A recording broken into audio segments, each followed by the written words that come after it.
Meus irmãos e minhas irmãs, como eu havia dito no início da celebração, nós nos encontramos no segundo domingo da Páscoa, o domingo da misericórdia. E por onde nós alcançamos a misericórdia de Deus? Em que consiste essa misericórdia? A misericórdia de Deus, meus irmãos, não é como alguns pensam ou propagam por aí, um Deus bonzinho que passa a mão na nossa cabeça, desculpando qualquer besteira e barbaridade que a gente faça, fale ou pense, ou desculpando as nossas covardias. Nada disso tem a ver com a misericórdia de Deus.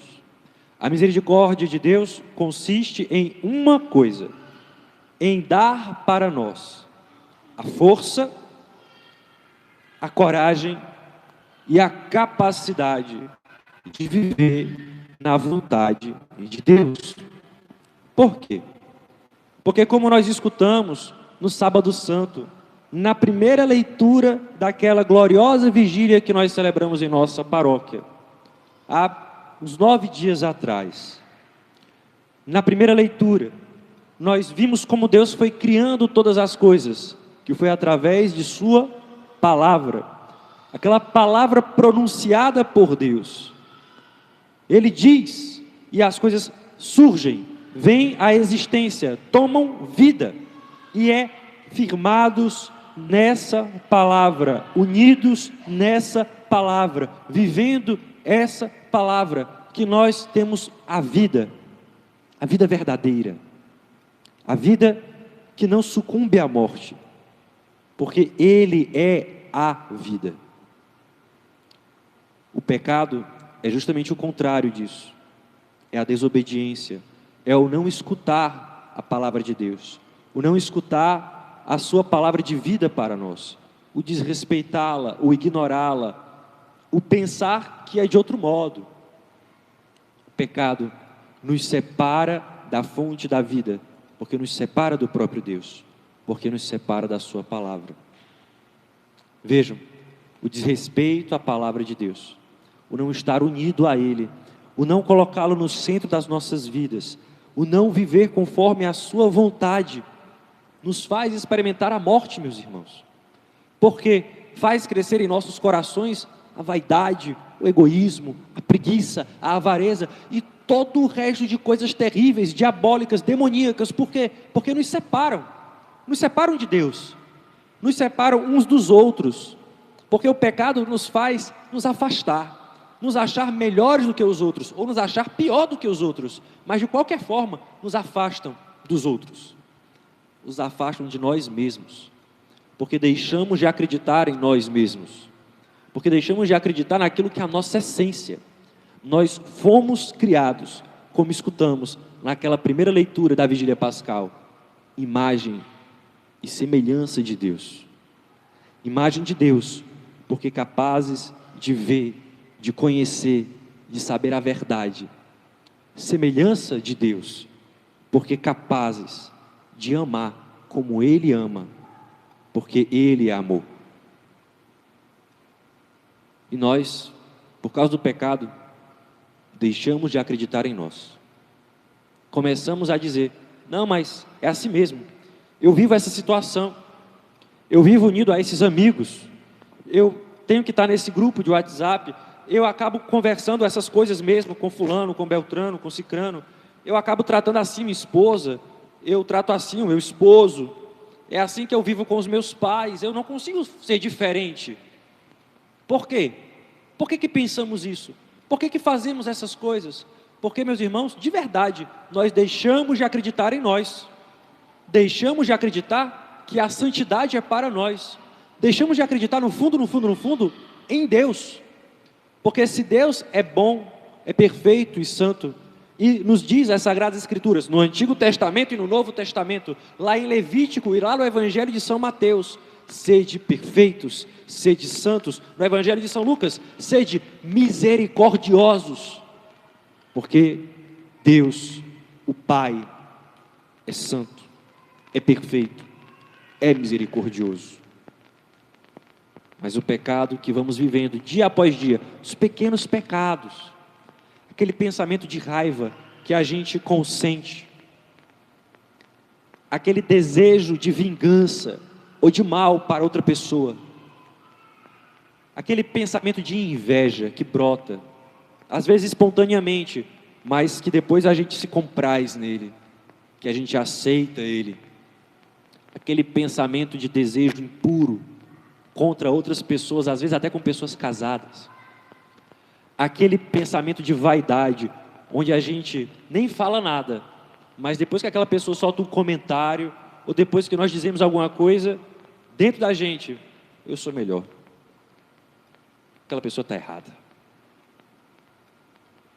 Ou aquele pensamento de tristeza, onde nós nos colocamos piores do que os outros, e assim maiores do que o próprio Deus, porque eu não mereço tal coisa, eu devia acabar com a minha própria vida, nada de bom me acontece, e nós vamos nos fechando o nosso coração, não aceitando, não querendo e não desejando viver a alta vida que Deus nos convida, a alta vida que Ele nos oferece, a vida nova, que Ele nos conquista e alcança através da sua ressurreição.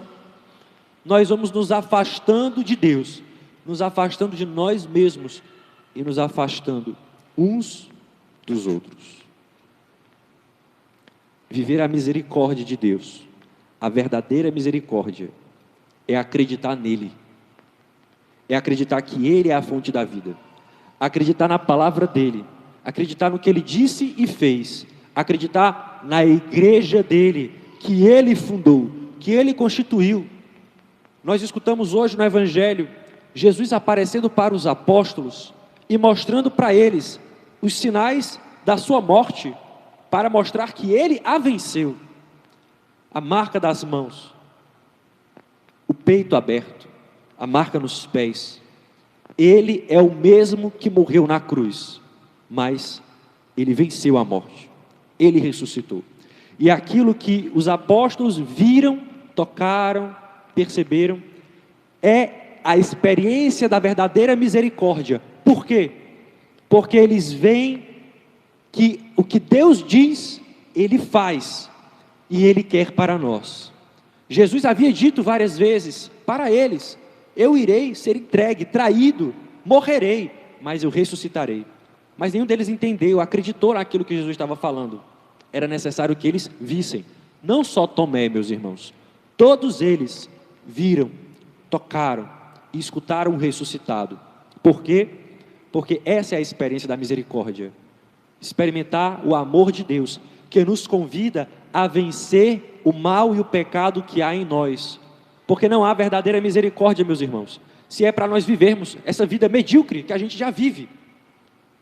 Se tudo que tem para ser vivido é essa vida ridícula que nós aceitamos viver todo dia, de mentiras, de traições e de falsidades e de infidelidades contra nós mesmos, contra os outros que convivem conosco, contra o próprio Deus, onde nós somos miseravelmente incapazes de fazer aquilo que é o nosso dever, a nossa responsabilidade, aquilo que a gente disse que faria.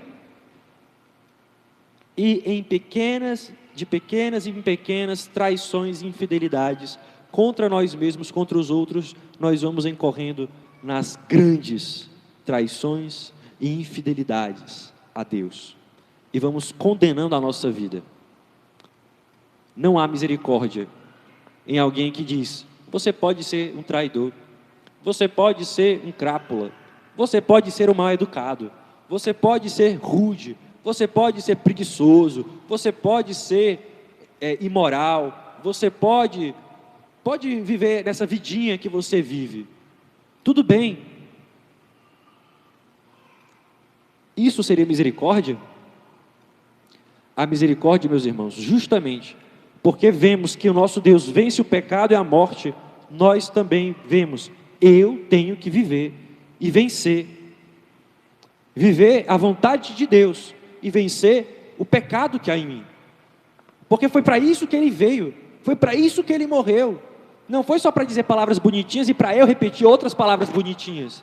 É para que eu viva isso na minha carne, como Ele viveu na carne dele. Sim, meus irmãos, como Ele viveu na carne dele. nós devemos viver na nossa. Como Ele tem as marcas da vitória, as marcas da vitória são as marcas da cruz, da sua derrota, da sua morte. Também as nossas marcas das vitórias da nossa vida, serão daqueles desafios e dificuldades que iremos superar na nossa vida. Agora, meus irmãos, vejam, Cristo aparece para os apóstolos, para mostrar a sua ressurreição, para que eu e você acreditasse nela, porque nenhum de nós viu o ressuscitado. Nós acreditamos porque escutamos. O que Jesus diz hoje no Evangelho é para nós, é para mim e para você. Jesus disse para Tomé: acreditaste porque me viste? Mas isso não é só para Tomé. Todos os outros apóstolos acreditaram porque viram. Bem-aventurados, felizes, os que creram sem ter visto. Deveria ser para nós essa palavra. Deveria ser para mim e para você que Jesus está dizendo: você é feliz porque acreditou sem me ter visto. Sem ver Jesus, como é que podemos acreditar nele? Através do ouvido, que é por onde entra a fé. Essa escuta da palavra, dessa palavra que gera vida. Nós a escutamos através de quem, meus irmãos? Através da igreja. Se existem sagradas escrituras, se existe Bíblia, é porque antes existiu a igreja. Se os livros que estão na Bíblia, nas sagradas escrituras, são aqueles livros ali, é porque a igreja, os bispos reunidos em oração disseram: esses são os livros sagrados.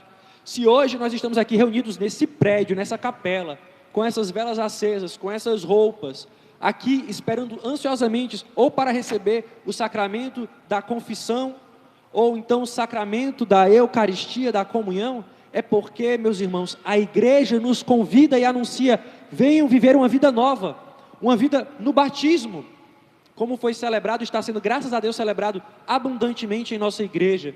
Jovens, adultos, crianças, bebês, recebendo essa vida nova que Jesus veio trazer para nós, através da água do batismo.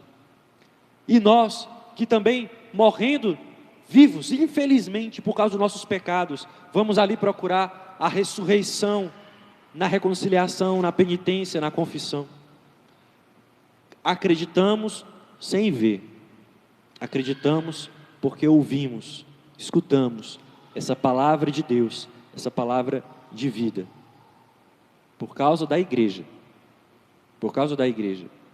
nós podemos acreditar sem ver.